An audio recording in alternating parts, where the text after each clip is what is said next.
Hello, and thank you so much for the kind invitation. Bonjour, merci d'être là, et merci camarades de votre soutien indéfectible. Sisters and brothers, it really is fantastic to be here with you today at this International Constitutional Convention of the United Steelworkers under the theme of the power of unity. The history of the United Steelworkers in Canada and the New Democratic Party of Canada is a story of the power of unity.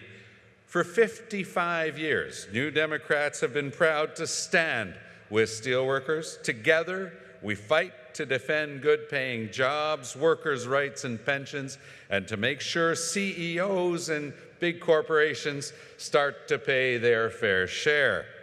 We campaign together because we're rooted in the values of equality, justice, and opportunity. Social Democrats strive to reduce inequality and to leave things better for future generations, because we believe a fair economy should lift everyone up, not just the few at the top. Because we believe that we can build a better economy, one that works for everyone, not just the wealthy and the well-connected, and that by staying united, we will leave a better, greener, fairer world for future generations. And that's what unites us today in this room. Working women and men like you built Canada just as they built this great country. And yet it's workers who have seen their jobs vanish, wages stagnate, and retirement security virtually disappear, while the gap between the rich and the poor is greater than ever before. Vous savez, c'est en restant unis que les progressistes de partout dans le monde réussiront à faire une meilleure qualité de vie, offrir un meilleur niveau de vie et s'assurer qu'il y aura un meilleur milieu de vie pour les générations à venir. You know, it's obvious right now to all of us that something in the global economy is broken. Just 8 men, 8, currently own the same wealth as the poorest 4 billion human beings. Think about that for a second. 8 people versus half of humanity. In the US, over the last 30 years, the growth in the incomes for the bottom 50% has been 0, while incomes of the top 1% have grown by 300%. In Canada, our 2 richest billionaires control the same amount of wealth as 33% of all Canadians. Canada's top CEOs earn 193 times the average wage of their workers. To put that in perspective, by lunchtime on the first day of the year, those CEOs have already earned as much as the worker will in the entire year. And those same CEOs, as we see time and again, often reward themselves with fat bonuses for cheating workers like you out of their pensions. And to add insult to injury, they usually don't even pay their share of taxes. Now, I don't know if you heard the Bombardier story recently. That company was near bankrupt. And we fought hard for the government to come in and help, both provincially and federally, and we were relieved when they did. You know what the first thing the executives of Bombardier did? They paid themselves $36 million in bonuses because they're such business geniuses after getting other taxpayers' money. Je ne sais pas pour vous autres, mais pour moi, l'exemple de Bombardier est un des plus choquants. On était tous contents de voir que la compagnie allait pouvoir survivre grâce à une injection de fonds de la part du public. Mais qu'est-ce qu'on était scandalisé quand 36 millions de dollars US a été utilisé pour payer des bonnets. So it's not surprising. Oui, vous pouvez huer. So it's not surprising that the gap between the wealthy and everyone else is growing with things like that happening. And that's what the New Democratic Party and our steelworker friends are fighting against in Canada. In the last Canadian election, with the help of USW members, we elected 2 proud steelworkers to our team in Ottawa.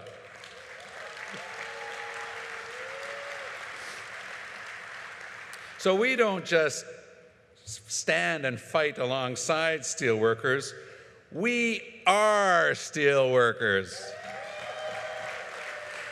Think of Bernie Sanders on steroids. 44 NDPers in the House of Commons standing up and fighting every day on behalf of working families. And we have remained a clear and powerful voice for working families since we were founded. And we are not fair weather friends.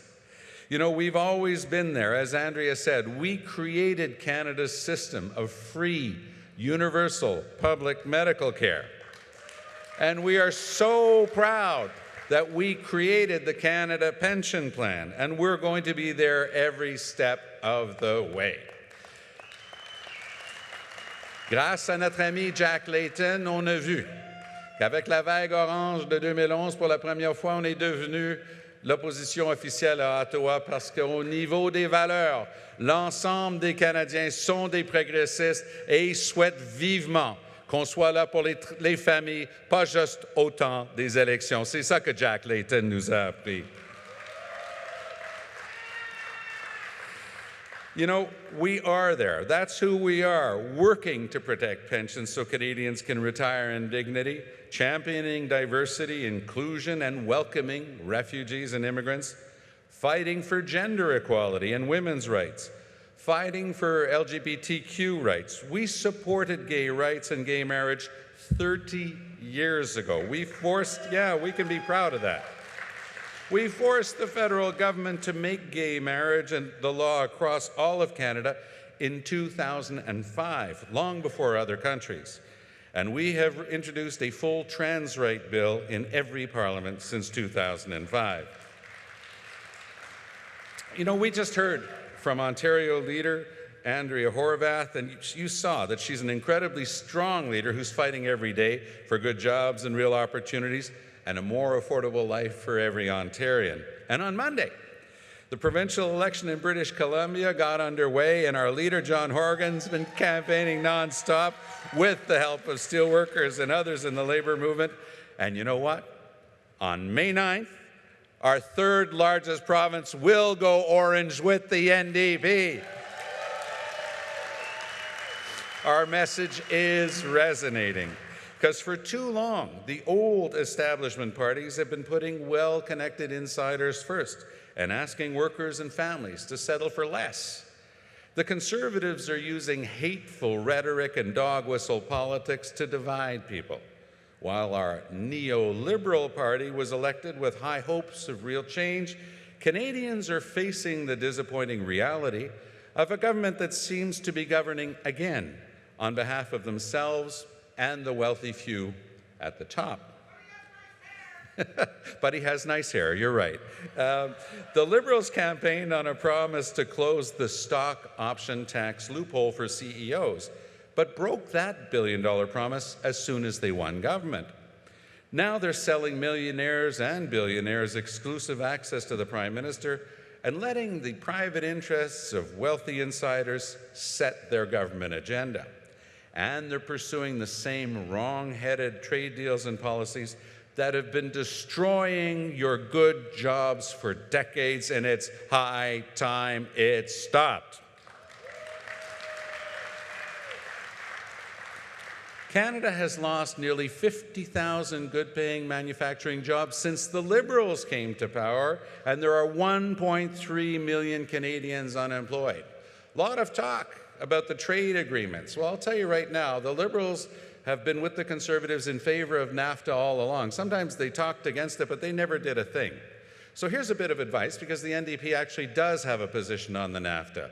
And it's the same thing for the European trade deal, because those trade deals all have one thing in common. They want to give international corporations the right to determine things like labor standards, environmental rules, health and safety rules. They don't want anything interfering with their ability to make more money. That's Chapter 11 of the North American Free Trade Agreement. So if anybody asks you, tell them to start with Chapter 11, because we no longer want corporations saying what our health and environmental rules should be in either of our countries. And you know, it's that type of corporate trade deal that comes to mind when we remember the power of unity that we keep talking about in this hall. Because whether your company is from China or Japan or Europe or Australia or the States or Canada, those companies have understood their power of unity because they all want the same thing. They want the power to decide what the rules are. They don't want sovereign governments standing up against them on behalf of working people. So let's send a strong signal that that type of deal can only be faced down when workers remain united from country to country as well.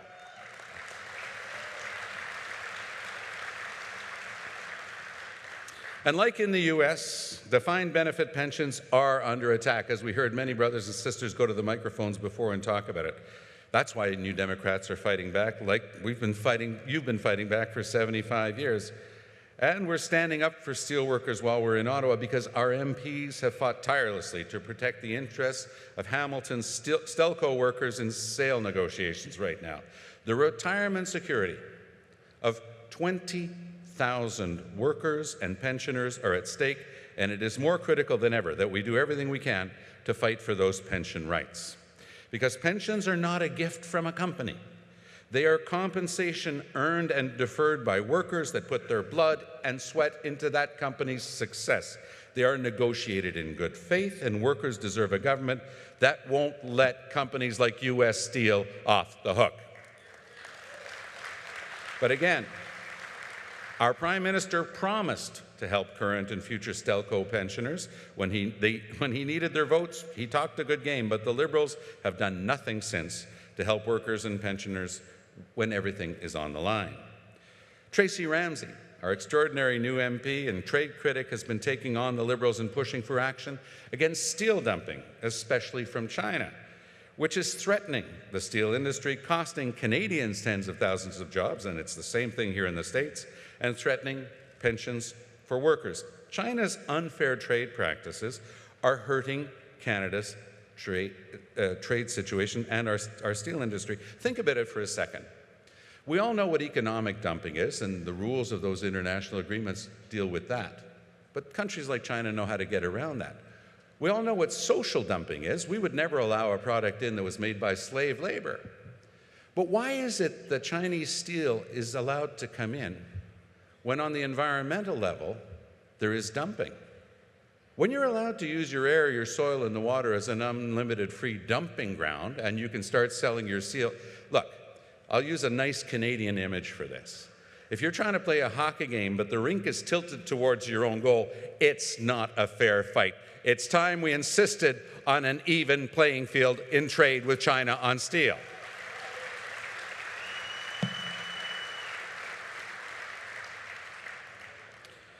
We have to uphold environmental and labor standards here, and it can't be a race to the bottom. Vous l'avez vécu comme moi.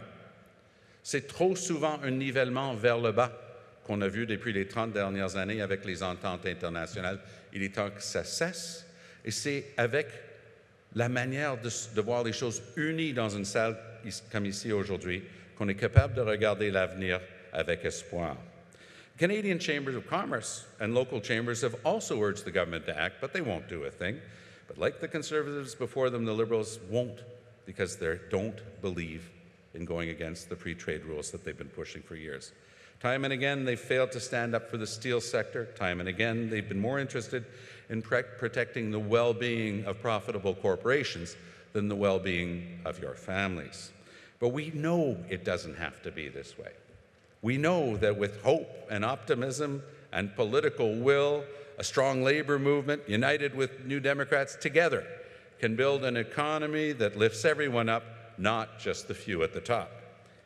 Guided by progressive values, we can achieve equality, protect workers' rights, and protect our environment for future generations. Like they are in the United States, steelworkers have always been there for us in Canada, and we are so grateful for everything that you do. And I want you to know that we're there for you too. So thank you to our three Canadian directors, Alain Croteau, Marty Warren, Steve Hunt. Thank you, Léo Gérard and Ken Newman, for inviting me to speak here today, for your unwavering political support Your unshakable friendship for me has always been a source of inspiration. Merci, mes amis. As Ken Newman often says, the NDP has no stronger friend than the Steelworkers, and the Steelworkers have no stronger friend than the NDP. Brothers and sisters, to use the expression of one of the sisters who went to the microphone just before, just know that the NDP has your back. Know that we will fight for your rights day in and day out.